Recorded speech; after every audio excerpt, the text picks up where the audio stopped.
So I work at this massive factory. Like, it's big enough that if I were to fall off of my workstation, I could sing happy birthday before I even hit the ground. And it's really busy too. Like, there's hundreds of other workers there, all, you know, working machinery, walking back and forth on the catwalks, you know, doing what you do in a factory. And for whatever reason, one of my coworkers had dumped her kids on me that day. And she told me that it was my job to watch over them. And I'm not a babysitter in the best of circumstances. And to make matters worse, these kids were, well, I mean, they were kids. Like, they were rambunctious. They were having fun. They were running around. They didn't care that if they fell, they'd be splattered on the ground. They saw a jungle gym. And it was my job to make them safe, so I would chase after them, and they'd think it was a game, so they'd keep running. And one of them ran into this room that I knew for a fact was safe, so I let him go. But the other one was still just running back and forth along these catwalks. And there aren't any guardrails anywhere. Like, if he were to fall, you know, he'd sing happy birthday and then he'd die. There's no way around that. And he was getting real close to the edge. Like, he was zigzagging back and forth, and I'd tell him to stop, but he wouldn't stop.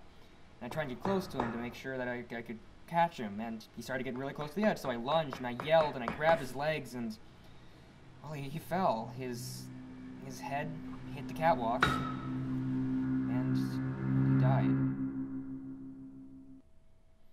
There's no blood. There's no big scream. There's no one I could bargain with. He's dead. And I had killed him.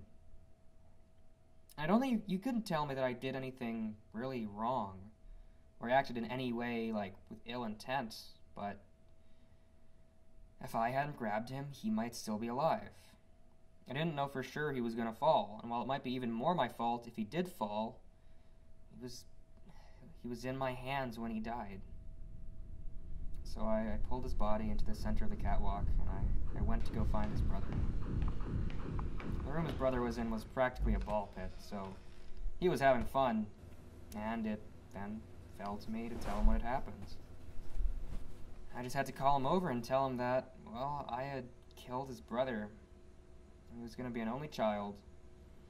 At first he didn't get it, and then he did, and he started crying quietly, and the sobs grew louder as what really happened had started to set in. And I was just sitting there knowing that this child needed to be comforted, but also knowing that I couldn't do it. And so we both just drank in the fact that our worlds were not going to be the same tomorrow as they were today. And it's really nobody's fault. Deep down I knew it was mine. And he just wailed and wailed, and I sat there next to him with my head in my hands, and I just